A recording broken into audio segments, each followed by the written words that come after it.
উপস্থিত সম্মানীয় শ্রদ্ধেয় বিভিন্ন জায়গা থেকে আগত ইসলাম দরদী শ্রোতা মণ্ডলী, পর্দার অন্তরালে অবলা সরলা আমার পর্দা নসিব মা ও বোনেরা, প্রশংসা মাত্রেই মহান স্রষ্টা আল্লাহ রাব্বুল আলামিনের জন্য, যার অশেষ দয়ায়, যার রহমতে আমরা আজকে এই মসজিদে একত্রিত হতে পেরেছি। সে আল্লাহর প্রশংসা করি, আমরা সকলে বলি আলহামদুলিল্লাহ। দরুদ ও সালাম বর্ষিত হোক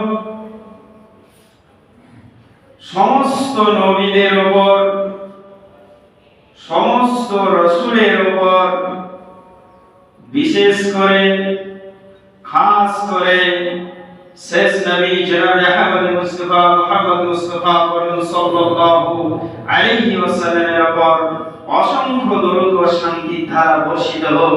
আল্লাহুম্মা সাল্লি আলাইহি, আল্লাহুম্মা বারিক আলাইহি, আল্লাহুম্মা আমিন।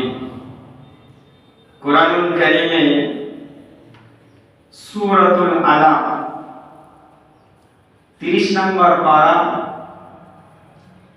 96 নম্বর সূরা, সূরার নাম সূরাতুল আলাক, আয়াত সংখ্যা 1 থেকে 5 আমি পরিবেশন করেছি। সেটাকে সামনে রেখে আজকে আমার বক্তব্য ইতি টানবো, ওয়া মা তাওফীকি ইল্লা বিল্লাহ। আজকে যে বিষয়টা আলোচনা হবে সেটা হচ্ছে শিক্ষা, জ্ঞান, বিদ্যা।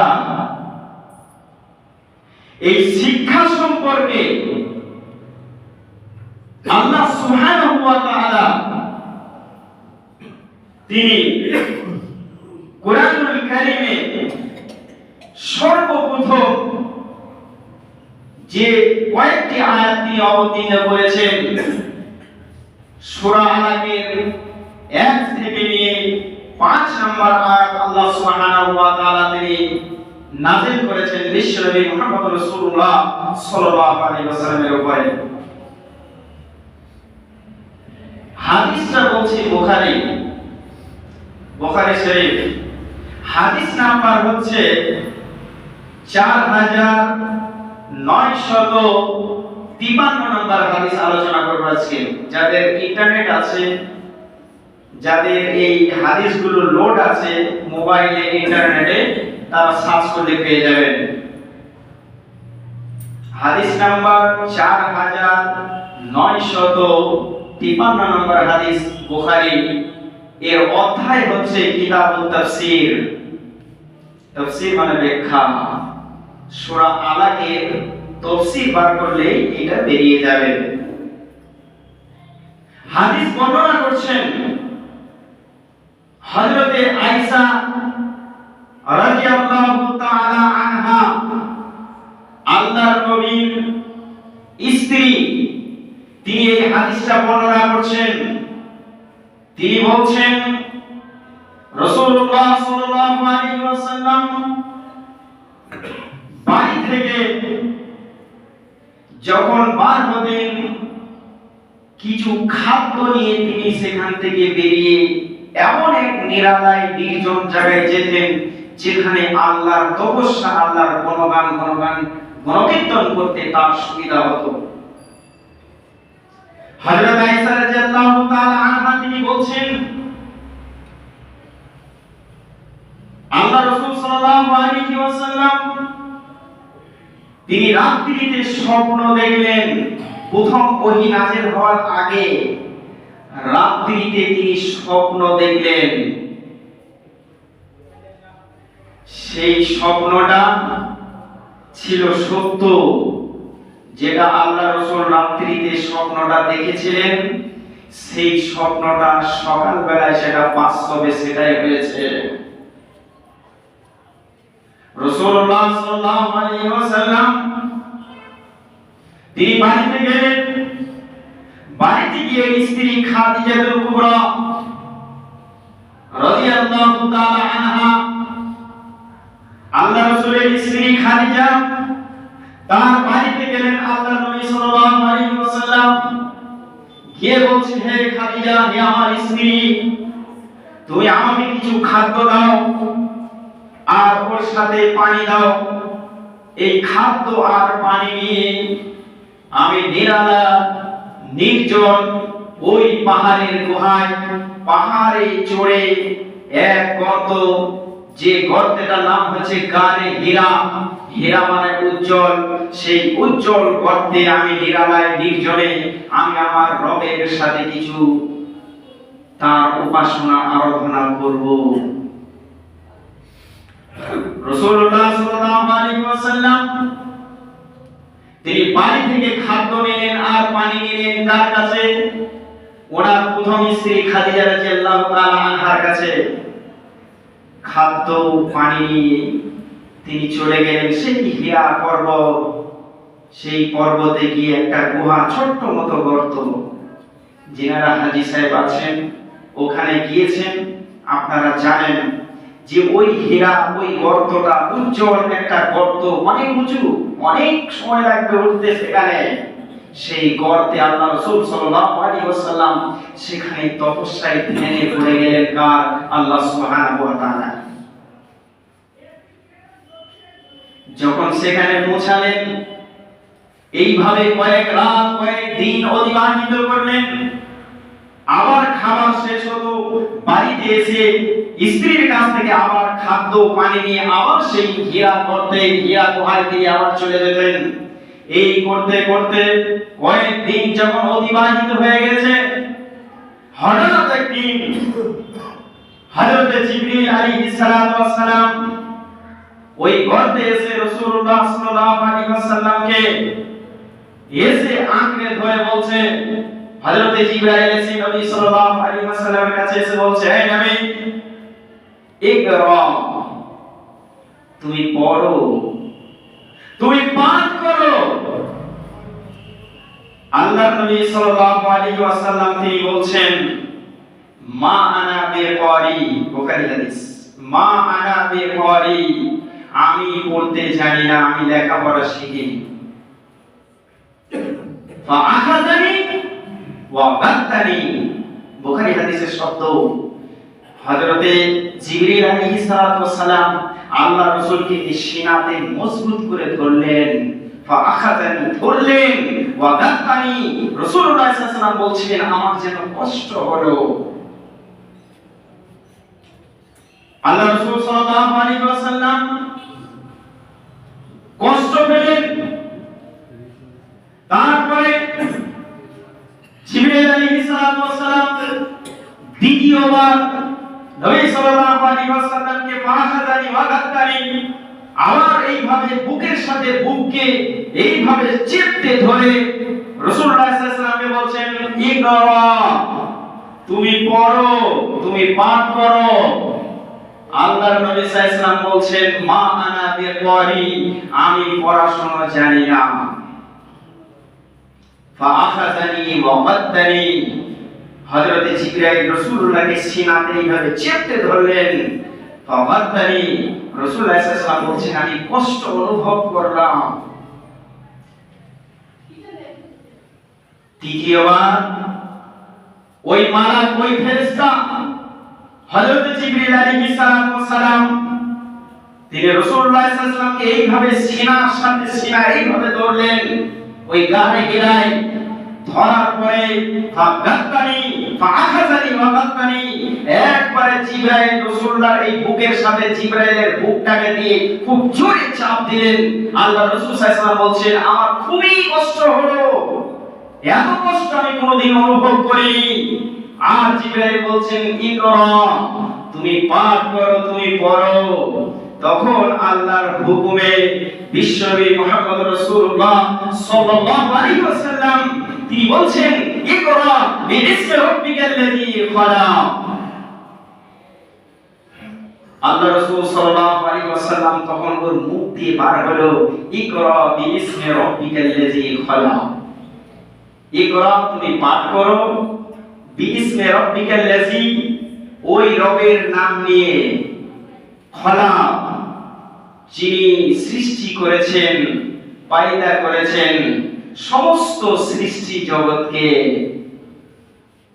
যিনি সৃষ্টি করেছেন একটা পিপীলিকা থেকে শুরু করে হাতি পর্যন্ত, আসমানের নক্ষত্র থেকে শুরু করে গভীর মাটির নিচে যে জিনিস রয়েছে, এই সমস্ত জিনিসের যিনি স্রষ্টা তিনি হচ্ছেন মহান আল্লাহ সুবহানাহু ওয়া তাআলা।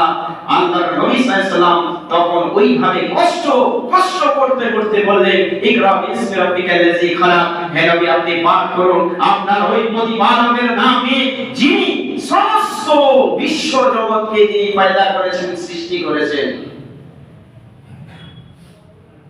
এবার আসুন, বিদ্যা অত সহজ নয়। আমরা বলি যে আমাদের ছেলেরা পড়াশোনা করে না, বিদ্যা সহজ নয়, বিদ্যা খুব কঠিন, খুব কষ্ট। আল্লাহ রাসূলকে প্রথমবার ধরেছিলেন, মুখ দিয়ে বার হয়নি। দ্বিতীয়বার হযরত জিবরাইল চেপেছিলেন, কষ্ট হয়েছে, কিন্তু বিদ্যা শিক্ষা জ্ঞান এটা নবীর মুখ দিয়ে বার হয়নি। তৃতীয়বার যখন সিনার সাথে সিনা দিয়ে খুব জোরে মজবুত করে যখন ধরেছিলেন, রাসূলুল্লাহ সাল্লাল্লাহু আলাইহি ওয়াসাল্লাম বলছেন আমার সিনা এই পাঁজরের কাঠিগুলো যেন মনে হয় এক এক করে ভেঙে গেল, এরকম আমি অনুভব করলাম। তারপরে সেই কষ্ট করতে করতে রাসূলুল্লাহ বলছেন ইকরা বিইসমি রাব্বিকাল্লাযী খালাক, তখন আমার মুখ দিয়ে এই বিদ্যা, এই জ্ঞান, এই কোরআনের আয়াতটি আমার বার হলো। মনে করছেন বিদ্যা খুব সহজ? বুড়ো বয়সে দেখো না, দুটো সূরা মুখস্থ করো, দাঁত খুলে যাবে, পড়তে পড়তে দাঁত খুলে যাবে। এই বুড়ো বয়সে দুটো সূরা মুখস্থ করো, দুটো কোন আয়াত মুখস্থ করো কোরআনে, কোন দোয়া মুখস্থ করো, দেখো বিদ্যা কি জিনিস। তখন রাসূলের বয়স কত? 40। আল্লাহ রাসূল সাল্লাল্লাহু আলাইহি ওয়াসাল্লামের বয়স তখন 40 যখন কোরআন প্রথম এই আয়াত নাযিল হলো। জিবরাইল আলাইহিস সালাম আমার নবীকে বলছেন ইকরা, তখন নবী সাল্লাল্লাহু আলাইহি ওয়াসাল্লাম পাঠ করলেন ওই কোরআনের আয়াতটি। দ্বিতীয় আয়াতটি পাঠ করলেন খালাকাল ইনসানা মিন আলাক। এর অর্থ হচ্ছে যিনি মানব মণ্ডলীকে সৃষ্টি করেছেন জমাট পিণ্ড রক্ত হবে। এই যে আমরা এখানে মসজিদে বসে আছি, তথা সারা পৃথিবীতে যত মানব মণ্ডলী আছে, সমস্ত মানব মণ্ডলীকে আল্লাহ সুবহানাহু ওয়া তাআলা সৃষ্টি করেছেন এই জমাট পিণ্ড রক্ত হতে। রক্ত, ঘাম, গোশতের টুকরো, স্বামী স্ত্রী বৈধ মিলামেশায় যে পানিটা মায়ের গর্ভে যায়, মায়ের রেহেমে যায়, সেই পানিটা 40 দিন পর্যন্ত ওই মায়ের গর্ভে থাকে। 40 দিন পরে 48 দিন সেটা রক্তে, মাংসে পরিণত হয়। জমাট পিণ্ড রক্ত, যে রক্তটা ঝুলে থাকে। ডক্টর কিট মুর, বিখ্যাত একজন গবেষক, চিকিৎসক, ডাক্তার, তিনি বলছেন এই ভ্রূণ তথ্য বিদ্যা নিয়ে তিনি গবেষণা করে দেখেছেন যে মায়ের পেটে যে বাচ্চাটা থাকে, যে ভ্রূণটা থাকে, সেই ভ্রূণটা অনেকটা জোঁকের মতো দেখতে। জোঁক যখন পায়ে লাগে বর্ষার সময় দেখবেন মাথাটা সরু, পেটটা বডি, ওটা লেগে দেখবেন রক্তের একটা ঢেলা মনে হয় সেই জায়গাটায়। তো মায়ের পেটে যখন বাচ্চা থাকে, সেই বাচ্চাটা ঝুলে থাকে মায়ের পেটে, সেই রেহেমে, সেটা দেখতে অনেকটা মাইক্রোস্কোপে দেখা গিয়েছে, যন্ত্রে দেখা গিয়েছে সেটা জোকের মতো অনেকটা ঝুলে আছে, এবং জোকের মতো সেটা দেখতে। বৃষ্টির পানি যেমন ফোঁটা পড়ে সরু হয়ে নিচে টপ করে পড়ে, দেখেন মোটা মতো লাগে, ঠিক মায়ের পেটে ওই বাচ্চাটা ওই জোকের মতো ঝুলে থাকে, এরকম একটা কিছু দেখায়। আজকে আমাদেরকে শিক্ষা দেওয়া হয়েছে, আমাদের স্কুল, কলেজ, ইউনিভার্সিটি, এগুলোতে শিক্ষা দেওয়া হয়েছে যে মানুষ তৈরি হয়েছে পাথর থেকে। আজকে আপনারা জেনে রাখুন, হযরতে আদম আলাইহিস সালামকে আল্লাহ করেছেন এই মাটি দিয়ে এবং নিজে হাত দিয়ে। ভালো করে বুঝুন, আজকে আপনারা ইতিহাস পড়েছেন, আমিও ছোটবেলায় পড়েছি, ইতিহাস ক্লাস 3 তে, ক্লাস 2 না 3 তে পড়েছি, ক্লাস 4 এ পড়েছি যে একটা বাঁদর বসে আছে, তারপরে দাঁড়িয়ে আছে, তারপরে একটু খাড়া হয়েছে, তারপরে সোজা দাঁড়িয়েছে। আমাদেরকে দেখানো হয়েছে মানুষ আগে ছিল বাঁদর, তারপরে মানুষে পরিণত হয়েছে। আপনি পড়েননি? ছোটবেলায় পড়েছেন? আপনাকে ভুল পড়ানো হয়েছে। আল্লাহ সুবহানাহু ওয়া তাআলা বলেন যে আমি সর্বপ্রথম যাকে সৃষ্টি করেছি সে হচ্ছে হযরত আদম। আদমকে আমি নিজে মাটি দিয়ে নিজে হাতে তৈরি করেছি, খলাকতু বিয়াদি, আমি নিজে হাতে তাকে সৃষ্টি করেছি। এবার আপনি বলুন বাঁদর আগে না হযরত আদম আলাইহিস সালাম আগে? কিন্তু ইতিহাস আপনাকে ভুল পড়ানো হয়েছে। কার এই থিওরি? কার এই থিওরি? হচ্ছে আপনার ডারউইনের থিওরি, ডারউইন মার্কার থিওরি। এই থিওরি আপনার মগজটাকে ধোলাই করা হয়েছে। আল্লাহ সুবহানাহু ওয়া তাআলা তিনি বলছেন খলাকাল ইনসানা মিন আলাক। আয় নবী, আপনি পাঠ করুন আপনার ওই প্রতিপালকের নাম নিয়ে যিনি সৃষ্টি করেছেন মানব মণ্ডলীকে, মানব জাতিকে জমাট পিণ্ড রক্ত হতে, রক্তের একটা ঢেলা, রক্তের একটা থোড়া, ওই রক্ত থোড়া দিয়ে সকল মানব জাতিকে আল্লাহ সুবহানাহু ওয়া তাআলা তিনি সৃষ্টি করেছেন। 3 নম্বরে আল্লাহ সুবহানাহু ওয়া তাআলা তিনি বলছেন ইকরা ওয়া রাব্বুকাল আকরাম। আয় নবী, আপনি পাঠ করুন ওই রবের নাম নিয়ে, ওই স্রষ্টার নাম নিয়ে যিনি মহামহিমান্বিত, যিনি সম্মানিত। ওই মহামহিমান্বিত রবের নাম নিয়ে তুমি পাঠ করো। আল্লাযী আল্লামা বিল কলম। আল্লাহ রাসূল সাল্লাল্লাহু আলাইহি ওয়াসাল্লাম ওই গারে হিরায় 4 নম্বর আয়াতটা তিনি বললেন আল্লাযী আল্লামা বিল কলম। আল্লাহ পাক বলছেন আমি কলমের দ্বারাতে, কলমের সাহায্যে আমি শিক্ষা দিয়েছি মানব মণ্ডলীকে। বলতে পারবেন কোন গরু কলম দিয়ে শিখেছে, কোন ছাগল কলম দিয়ে লিখেছে খাতায়? না, মানব মণ্ডলীকে আমি কলম দিয়ে, শিখনীয় কলম দিয়ে শিখিয়েছি। আল্লাযী আল্লামা বিল কলম। আল্লাহ সুবহানাহু ওয়া তাআলা তিনি বলছেন আমি কলম দিয়ে মানুষকে কি করেছি? শিক্ষা দিয়েছি। কলমের দ্বারাতে, কলমের সাহায্যে আমি লেখনীয় শিখিয়েছি। কে বলছেন? আল্লাহ সুবহানাহু ওয়া তাআলা তিনি বলছেন আল্লামাল ইনসানা মা লাম ইয়ালাম। কোন জিনিস? আল্লাহ কোন জিনিস শিখিয়েছেন? ওই জিনিস শিখিয়েছেন, ওই বিদ্যা শিখিয়েছেন, যে বিদ্যা, যে জ্ঞান, যে সম্পর্কে মানুষ অবগত ছিল না, মানুষ জানতো না, সেই অজানা জিনিসকে আল্লাহ সুবহানাহু ওয়া তাআলা তিনি কি করেছেন? এই কলমের দ্বারাতে শিখিয়েছেন। আল্লাযী আল্লামা বিল কলম আল্লামাল ইনসানা মা লাম ইয়ালাম।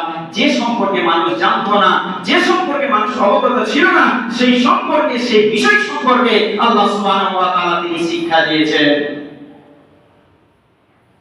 তাহলে বিদ্যা কষ্ট, জ্ঞান অর্জন করা কষ্ট। আল্লাহ রাসূল সাল্লাল্লাহু আলাইহি ওয়াসাল্লামকে যতক্ষণ পর্যন্ত সিনাতে চাপ না দিয়েছে ততক্ষণ পর্যন্ত ইকরা শব্দটা বার হয়নি। আপনি বলবেন আল্লাহ সুবহানাহু ওয়া তাআলা ইচ্ছা করলেন তিনি বলতে পারতেন ফরজ নামাজ 5 ওয়াক্ত আগে পড়ো, বলেছেন? বলেননি। আল্লাহ সুবহানাহু ওয়া তাআলা তিনি নামাজের কথা প্রথম বলেননি। আল্লাহ সুবহানাহু ওয়া তাআলা তিনি যাকাতের কথা প্রথম বলেননি। আল্লাহ সুবহানাহু ওয়া তাআলা তিনি হজের কথা প্রথম বলেননি। আল্লাহ সুবহানাহু ওয়া তাআলা তিনি রমজান মাসের 1 মাস রোজা ফরজ এই কথা তিনি প্রথম বলেননি। সর্বপ্রথম নবী মুহাম্মদ সাল্লাল্লাহু আলাইহি ওয়াসাল্লামকে যেটা বললেন ইকরা, তুমি পড়ো, তুমি পড়ো, তুমি পাঠ করো, তুমি জানো, তুমি শিক্ষা অর্জন করো।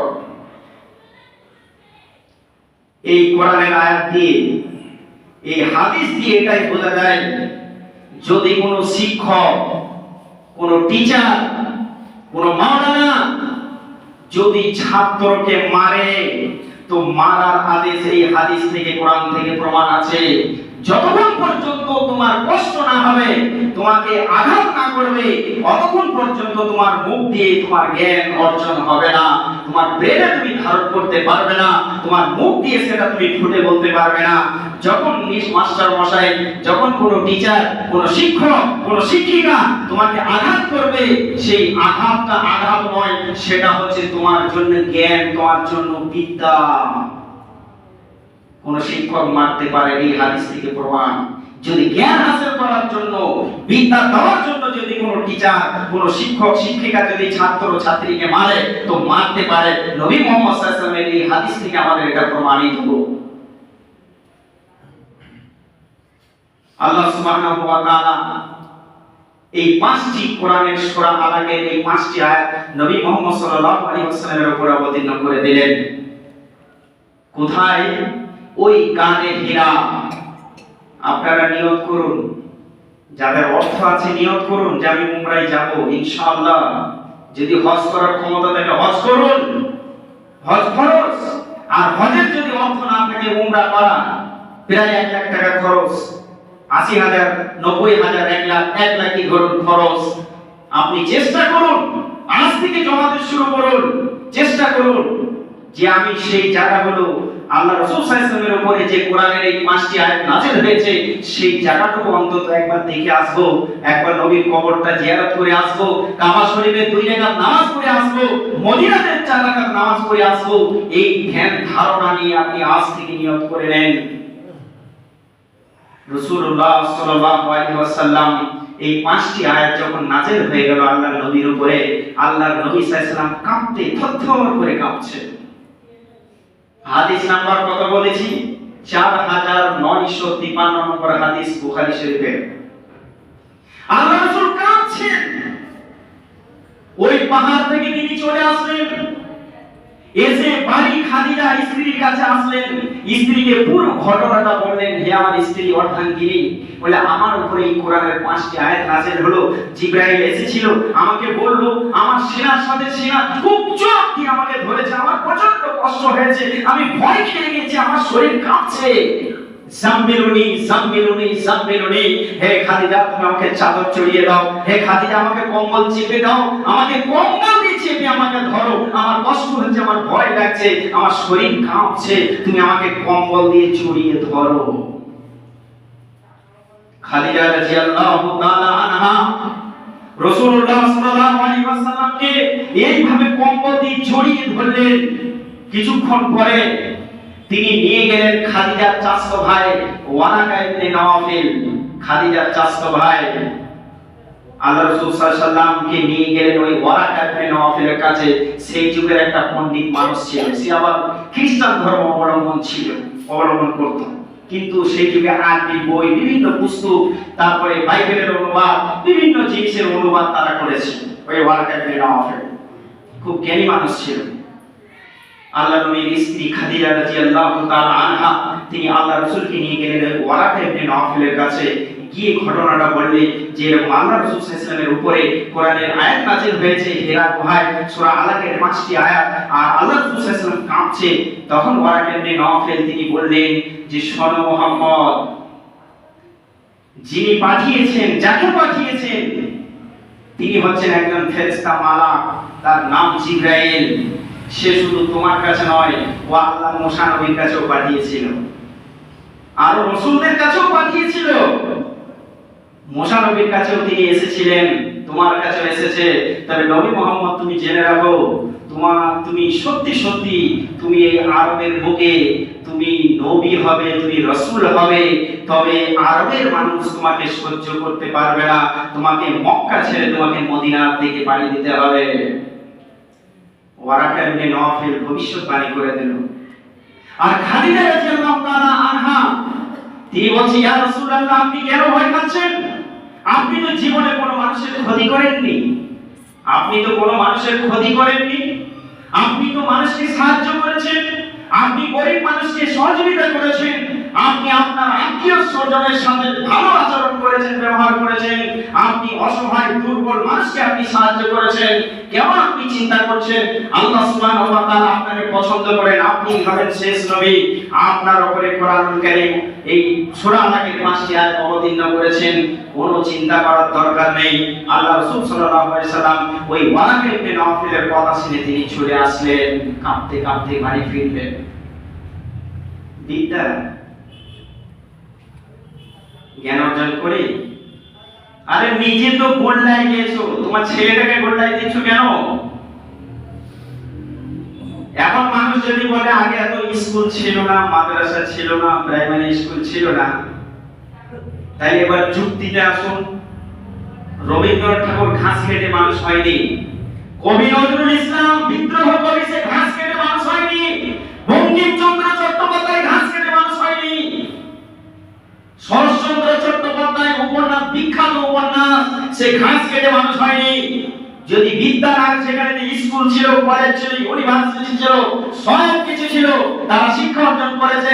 আমাদের সামনে বিদ্যালয় আছে, মাদ্রাসা আছে, প্রাইমারি আছে, সব রকম ব্যবস্থা আছে জ্ঞান অর্জন করার, অথচ আমরা সেখানে সময় দিতে পারিনি। এটা আমাদের ব্যর্থ, আমরা শিখাতে পারিনি, আমাদের বাচ্চাদেরকেও শিখাতে পারিনি। আমরা তো শিখিনি আমাদের নাতি পোতা, আমাদের সন্তানদেরকে আমরা জ্ঞান অর্জন করাতে পারিনি, তাদেরকে বিদ্যা দিতে পারিনি, শিক্ষা দিতে পারিনি। এটা আমাদের ব্যর্থ, আমাদের দুর্বলতা। পৃথিবীতে সব কিছু আছে, সব কিছু আছে, কিন্তু মানুষের কাছে একটা জিনিস আজও আফসোস করে আপনি পাবেন না, সেটা হচ্ছে জ্ঞান, বিদ্যা। আপনার অর্থ আছে, আজ নেই কাল আসবে, কিন্তু জ্ঞান অর্জন আপনি যদি বয়সের সাথে না করেন, তাহলে কোশ্চিনকালও আপনার কাছে সে জিনিস আসবে না। সব কিছু চুরি করা যাবে, অর্থ মানুষ চুরি করে নিতে পারে, কিন্তু জ্ঞান, বিদ্যা আপনি চুরি করতে পারবেন না। আমি যতটুকু শিখেছি আগে, আপনি আমার কাছ থেকে চুরি করে নিতে পারবেন? এটা চুরি হবে না। এটা জ্ঞান, এটা বিদ্যা, এটা অর্জন করতে হয়, এটা চেষ্টা করতে হয়।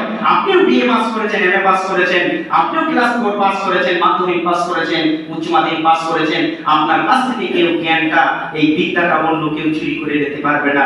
এর নাম বিদ্যা। এই জন্য আল্লাহ সুবহানাহু ওয়া তাআলা নবী মুহাম্মদ রাসূলুল্লাহ সাল্লাল্লাহু আলাইহি ওয়াসাল্লামকে বলছেন, কুল হাল ইয়াসতাবিল লাযিনা ইয়ালামুনা ওয়াল লাযিনা লা ইয়ালামুন।